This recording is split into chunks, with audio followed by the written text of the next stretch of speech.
Hello, dear audience. This is the Analytic Channel. My name is Joaquin, and welcome to a new edition.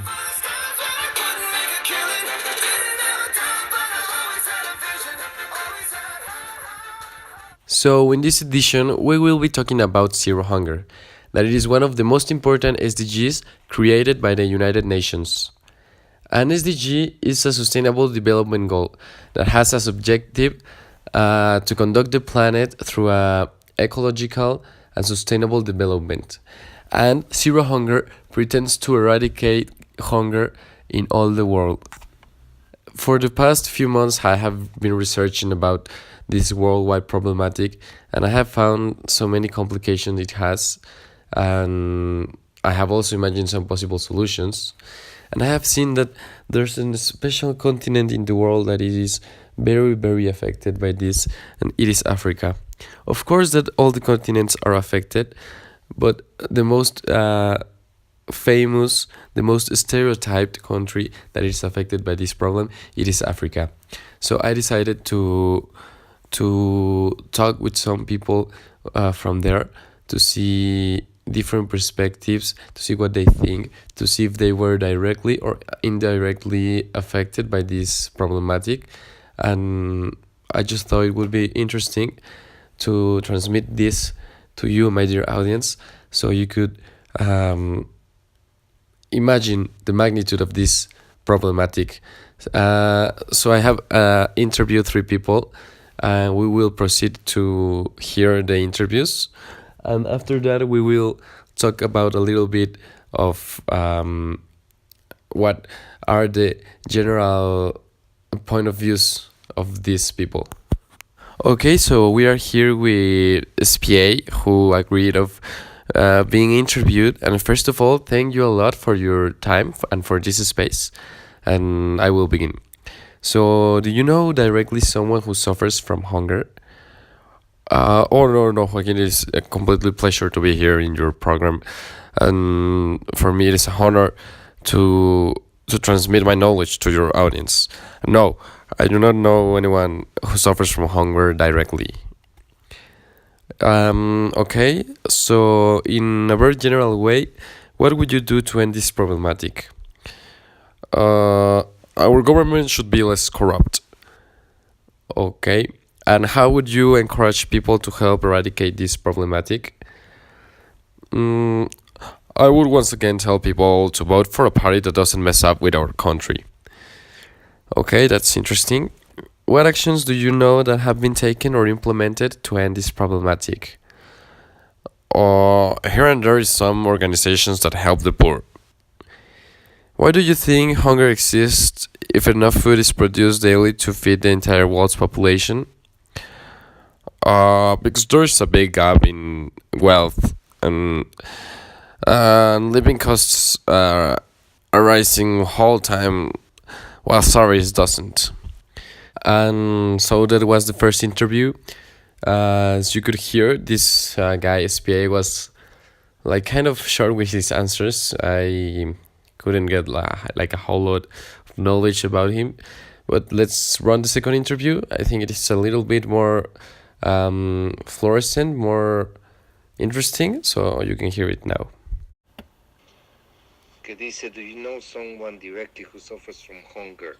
The response is yes, I know not only one person, but I know many people who I know in the streets, who I see every time I go from my office to my house, and who I have known for many years when I was here before in Kinshasa, who suffer directly from hunger. Question number 2, what would you do to end this problematic? This is very, very difficult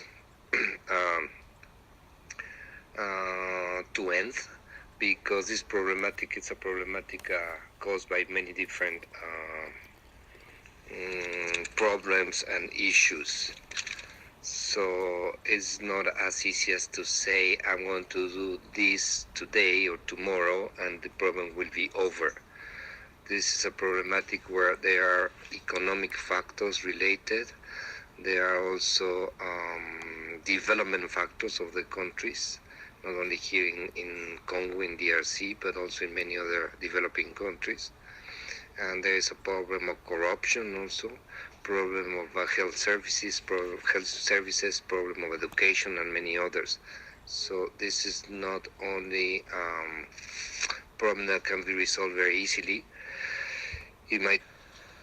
The response to number 4, what actions do you know that have been taken or implemented to end this problematic? Well, many actions have been taken, and many countries are working on this. In fact, most of the developed countries have an agency or a department which supports and gives aid for education, for economic development, for health improvement. Response to number 5, what do you think hunger exists if enough food is produced daily to feed the entire world's population? Well, this is not a true statement, Joaquin. There is not enough food daily to feed the entire world's population. And the response to the number 6, why is 1/3 of the world's food wasted? Well, because lack of consciousness of people, lack of commitment of the people to really realize that how important it is food for human beings.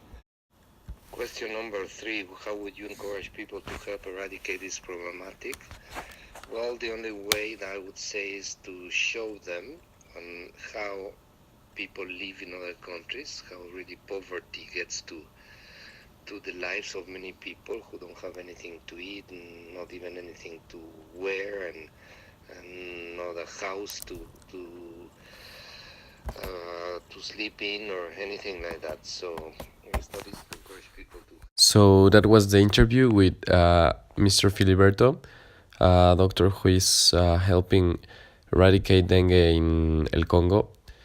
And now we're going to the last interview with Don Benny. He's a history teacher here in Querétaro, and let's hear what he says. Do you know somebody who suffers from hunger, directly or indirectly? Oh yeah, I don't get your first question clearly, but I have seen people who suffer from hunger, and after a while they pass the challenge. In a very general way, what would you do to end this problematic? I would use technology to grow enough food for the entire population. How would you encourage people to help to end this problematic? I would definitely train people in order they can cultivate and execute the solutions for this problematic. What actions do you know that have been taken or implemented to end this problematic? Storage units, exports and imports as actions that have been implemented. And why do you think hunger exists if enough food is produced daily to feed the entire population? Oh, okay. Hunger exists because people are not educated to conserve food for a long time. They just try to waste. They waste everything they're not going to eat. And yeah, back to the studio. Those were the 3 interviews I made to these 3 people. Some of them that are Africans, or some of them who are living now in Africa. And yes, it is very important to have these different perspectives and point of views of this problematic in order to make a general perspective, find better solutions, or at least try to find them.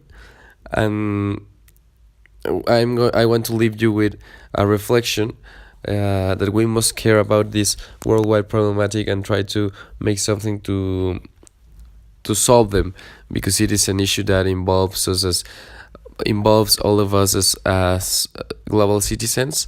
And that's what I'm going to leave you with.